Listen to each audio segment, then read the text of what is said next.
Welcome to Adventures in Climate Change. I'm your host, Trevor, and you might have seen me in other YouTube channels.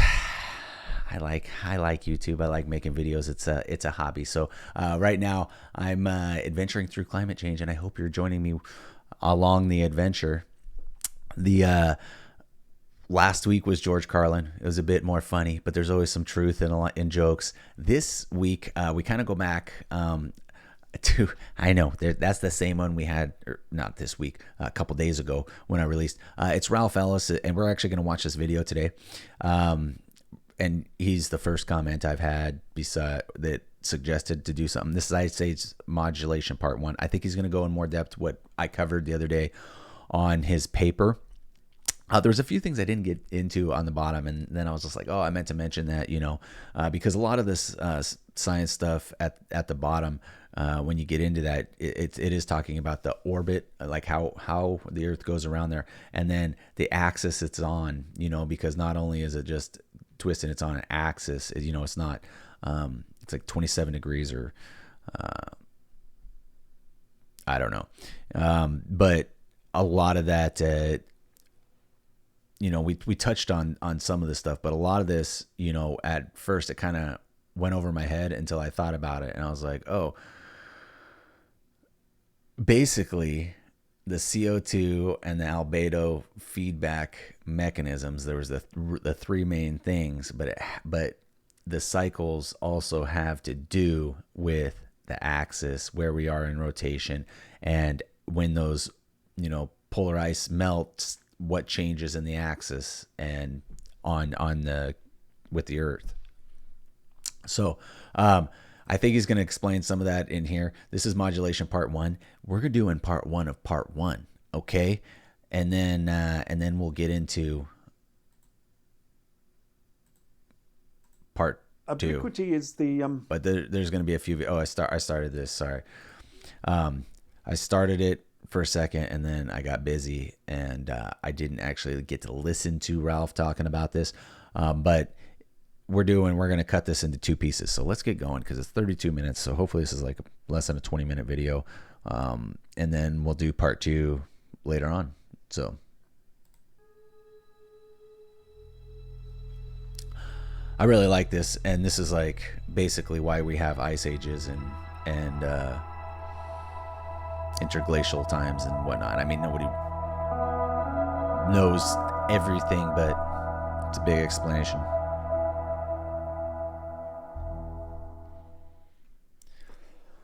Welcome again to the Illumination Talks, and today we're going to talk Ellis. about ice ages, because this is a mystery that is still waiting to be solved. Yeah. And since this will be quite a long and involved talk, I think it would be best to make this a two-part talk. So this is part one of the Ice Age mystery. And you might ask, what does Ralph know about paleoclimate? What do you know, Ralph? Well, first of all, if you go to his channel, which I suggest you do, he has talks about all sorts of stuff. So I was kind of looking into, in fact, I listened to some of his other stuff and left this one on the back burner until I was ready to do the video. That way it's a complete reaction. It's not I've seen it and let's talk about it type of thing, breakdown, because these guys know way more than me. But there's some interesting topics that I'm not sure I could agree with too much with him on, but that's for everybody to decide. And I think you should check out some of his videos. But what does Ralph know about this? It happens, I wrote a peer-reviewed science paper We took a look on at that. the modulation of ice ages back in 2016. Yep. And over 20,000 people have downloaded the paper and read it. So it's become quite an influential paper in climatic and paleoclimatic circles. So what is this mystery? Well, did you know that here in the 21st century, we still don't know why interglacials occur? That's what I just said. I don't really strange, isn't it? Because the science is supposed to be settled within climate. And yet within paleoclimate, we still don't know why ice ages occur. And in some senses, it's doubly strange because the impression is often given that scientists do know why interglacials occur, the Ice Age cycle. And that's because money's usually involved. Everybody likes to be right when money's involved. Cycle happens, but they don't. My 2 cents. So we're being given the wrong impression, and there is a big hole in the science there somewhere that needs to be filled. Agreed. We do know, of course, that the Ice Age cycle is something to do with orbital cycles. Mm-hmm. And the particular orbital cycle we're going to look at is called the Milankovitch cycle, which was named after Milutin Milankovic, who was a Serbian, I think he was, scientist. But there's another video on this on the Milankovitch cycle that really I think dummies it down and breaks it down a little bit better, that I had actually just watched after I had reviewed his paper, because I didn't quite understand the cycle as much as I probably should have. Back in the 1920s. That's why we're adventuring through this. We're learning. This looked at it calculated. For the record, I'm going to look like a fool quite a bit. And when we go back in retrospect in a month and 2 months and 3 months, I hope my knowledge then, and I watch these videos, I can get a laugh. But hey, I mean, let's listen. Insolation strength at 65 degrees north in the northern hemisphere. And by insolation, we're meaning the sun strength, the strength of the sunlight as it hits the ground.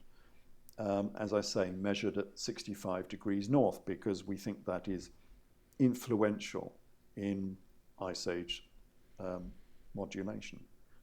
So how does this Milankovitch cycle change the strength? It's probably just a control at 65 degrees, but that might be based on the tilt that I was talking about, where it was like, 27 degrees or something. I don't know. And where the ice caps possibly start, or I'm not exactly sure. I'm curious if they're doing it at any other spots besides 65 degrees to have some alternative data as well. Strength of the insulation. What is the Milankovitch cycle? Well, it's combined really of 3 orbital motions, and we won't go through this in great detail, but it's nice to have some background information as to what I was hoping you'd go over it in detail, because that's pretty much what I left out in the video. What is causing these changes in the sun strength, the insolation, during the centuries and the millennia. And the 3 cycles that combine pronounce it better to give than us I meant. Milankovitch insolation are obliquity. Obliquity? And obliquity. Here is obliquity. That's what I was. Obliquity. So obliquity is the angle of the axis of the Earth. And as you can see here in this graphic, we've got the Earth leaning as it does about 23 degrees. 23, I was way off. From the, as it were, the upright, Mm-hmm. in comparison to the orbital motion of the Earth. And it is this angle of the Earth, the angle of obliquity, that gives us summers and winters. You can see on this graphic that sometimes the northern hemisphere is leaning towards the sun. That'll be a summer. And sometimes it's leaning away from the sun. That's a winter. But this is on an annual basis. But in addition to this, obliquity also changes by up to 2.5 degrees over a cycle of 40,000 years. And that's the obliquity cycle. It's a 40,000 year cycle, and the axis of the Earth changes by up to 2.5 degrees. And that might not sound a lot, but it does change quite significantly the amount of insolation, the amount of sunlight that the Earth receives in the higher latitudes. So that's the first orbital motion. The second orbital motion is... So hold on. It tilts back, so we're basically at like a 21 degree. That would make more sense to me, right? Rather than leaning in, you're leaning back. Okay, hold on. Let's listen. Eccentricity. And as you can see from this graphic, the orbit of the Earth is elliptical. But it changes from elliptical to almost circular with a cycle of about 100,000 years. And so it oscillates between circular and elliptical and back again. And that doesn't actually change the insolation of the sun impacting the Earth at all. But it does change the strength of precession. And so we're going to look at precession next. So this is precession. This is just the general, we've seen this graphic before, I think. This is just the precession of a gyroscope. And you can see it precessing on its axis, it's wobbling on its axis. And the Earth does exactly the same. So if we look at the Earth precessing, you'll see this graphic will eventually change and it'll show the Earth wobbling on its axis. And that is precession. And when you combine precession with eccentricity, again, you can change the amount of insulation so crazy how it does that. Impacting the high latitudes in the northern hemisphere, which is what we think is important. And we'll look at why that is important in a minute. So between all three of these orbital motions, you can change the amount of insulation in the northern hemisphere at 65 degrees north. And if we combine all three and put them on a graph, we end up with something like this. So here is a graph comparing insulation and temperature. So the blue plot is insulation. And as you can see, it's got a cycle. It goes up and down over about 22,000 years, roughly, is the insolation cycle. This is Milankovitch insolation. And every peak on that blue plot there is a great summer. That's when it's warmer in the northern hemisphere. It's a Milankovitch maximum, they normally call it. I call it a great summer because that's more illustrative of what actually happens. Because when we're having a great summer in the northern hemisphere, the southern hemisphere is having a great winter. Right. It's cooler. And then vice versa, obviously. When they're having a great summer down south, then we have a great winter up in the north. And this cycles over 22,000 years, roughly. It does change. So we get 10,000 years of the full summer cycle, and then we go into 10,000 years of the winter cycle.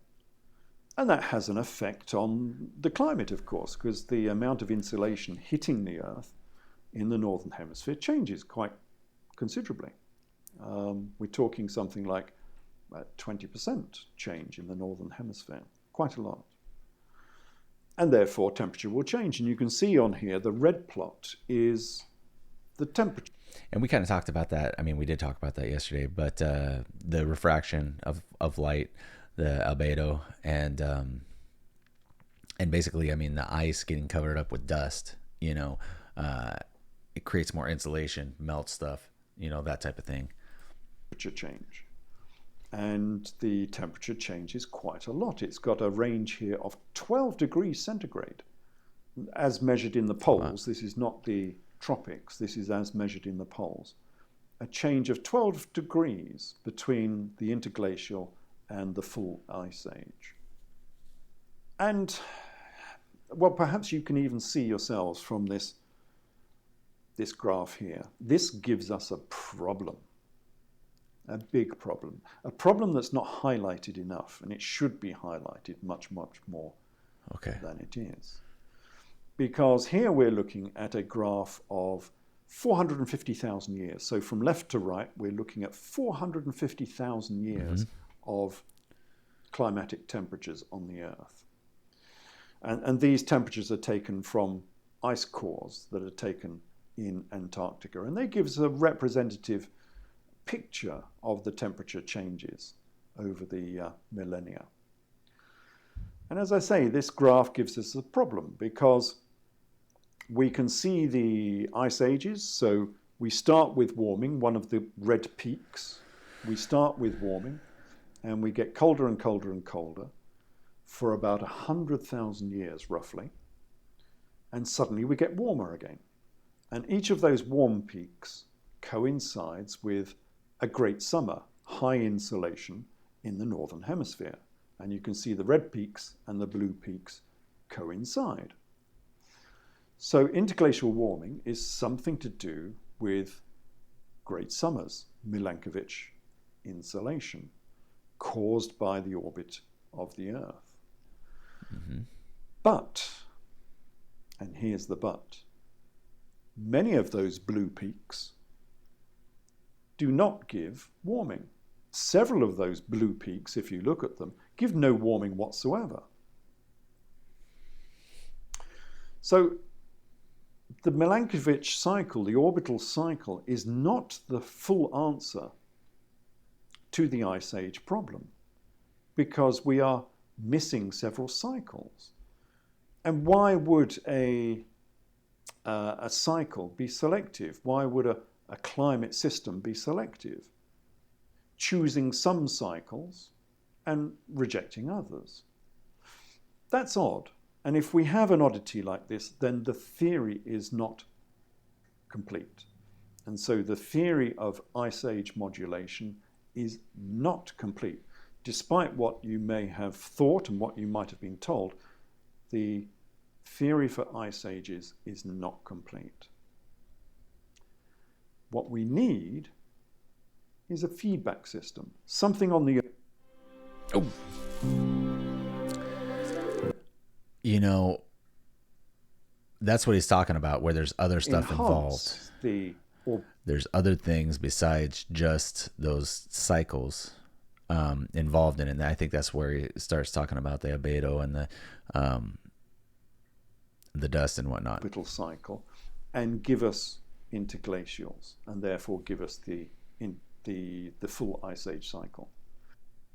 And we can perhaps see this feedback system here, because this is the one we're always given. This is a graph of Ice Age temperatures in red versus CO2 in blue. And this is even longer. This is over 800,000 years from left to right.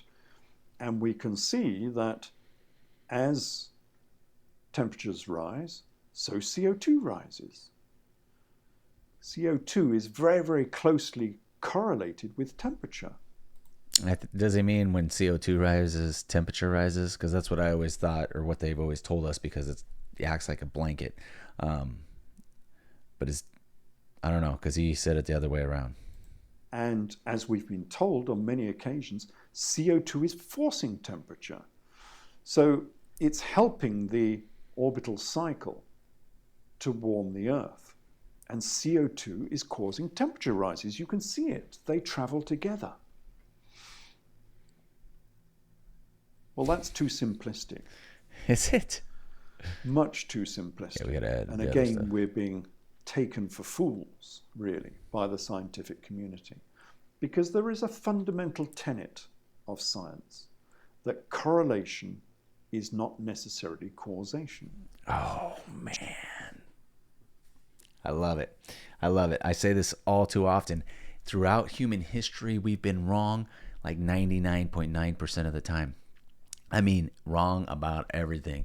And I'm not completely wrong. There's always this stuff that comes up that you're right about, like we had Newton's law.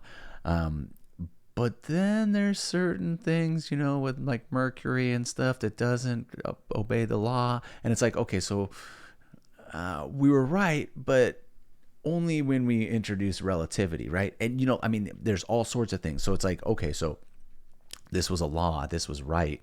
But, you know, actually what we find out is it was wrong. It was right in most regards, what we think still, but it was wrong in the fact that it was wrong in its entirety, and it doesn't always behave that way. So I think we find stuff like that too, and he hit it right on the head with the correlation part. Just because one system follows another system doesn't mean that one is controlling the other. And so often, I think it was Carl Sagan that said 90% of science is marketing, meaning that people can find that they're right, they usually start with a premise that they want to prove, and then they find things that prove themselves right, rather than just starting somewhere and seeing what happens, and basically having more an observation based starting, because you end up so biased in your experimenting when you start with a premise and then you go out to go prove it right. I mean, I guess you should probably prove it wrong, but usually most people are trying to prove themselves right. I mean, for instance, recent temperature rises correlate very well with American and Western Hemisphere milk production. But that doesn't mean that milk causes global warming. Correlation is not causation. I was like, that doesn't make sense. We need to look deeper at this. And in reality, it is the temperature that's causing the CO2 to change. Because as the temperature warms in a warming world, and the oceans warm. So he's saying it's backwards. I do think that, I mean, obviously there's some sort of emissions that we are releasing a ton of CO2. I mean, I think that's measurable, right? So, and the temperature would be going up, but he's saying the temperature going up is keeping the CO2 in the atmosphere. I don't know. Let's listen more. The oceans are unable to hold as much CO2. Correct. They can only saturate so less much solubility, and therefore the gases are outgassed, and you get an increase of CO2 in the atmosphere.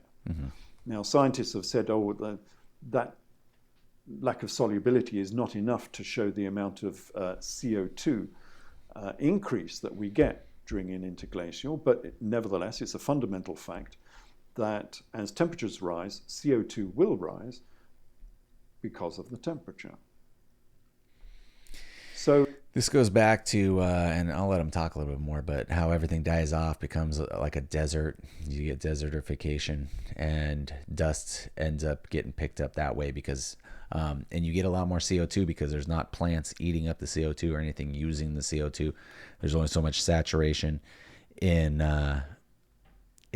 the water that can happen. So, I mean, that's basically, I think, what he's alluding to. So the CO2 rise is consequential. It's not causal. It's the temperature rise causing the CO2 rise, not the vice versa. It's not CO2 causing the temperature rise. And there are three basic reasons why we know that CO2 is not driving temperatures. The first of these comes from that graph again. So here's that graph. And if you look at it critically, you will see that when CO2 reaches a maximum, temperatures fall. So when we get to the maximum feedback of CO2, the maximum warming potential of CO2, the world cools. And you can see that here on this graph. And when CO2 reaches an absolute minimum, when there is minimum feedback and minimum warming from CO2, the world suddenly warms. But that's totally counterintuitive from what we've been told. From what we've been told, but not what we read, Mr. Ellis, because you told us that when things die off, the CO2 is going to be quite a bit higher in there, in the sky, correct? And what happens is there's not anything eating it up. The dust picks up. Everything gets blanketed. There's a lot more insulation, right? And then it's gonna get into a cooling cycle, right? I mean, that's what we're getting at. CO2 should cause warming, so more CO2 should cause more warming, not cause cooling, and vice versa. In fact, when CO2 is at a minimum, we shouldn't get sudden warming, but we do. So that is a fundamental problem with the theory, with the classical theory of interglacial warming, of CO2 control of the climate. Okay, so that's the breakdown. This is halfway through the video. That's the breakdown of the first portion. That mainly he just highlighted what where he started with his hypothesis, and what the majority of the people were thinking before, and possibly even still now. I think his next stages he's going to get into compounding more what they actually found and what kind of have been thrown in with there, and then what we read in the article. So, with that being said, I'm not going to talk a whole lot more about what we just watched. You just watched it. I just watched it. And we'll do part two next video. Absolutely, next video. We'll do part two of his part one. And then we'll watch a few other things. And then we'll get into his part two. And I do want to keep it relatively close because I would imagine it ties in together, and I don't want us to be too forgetful. So I will keep that in mind. But I do like to break things up and everything. And I appreciate Mr. Ellis. And I did butcher a few things after I said them and then thought about it as I'm listening to him.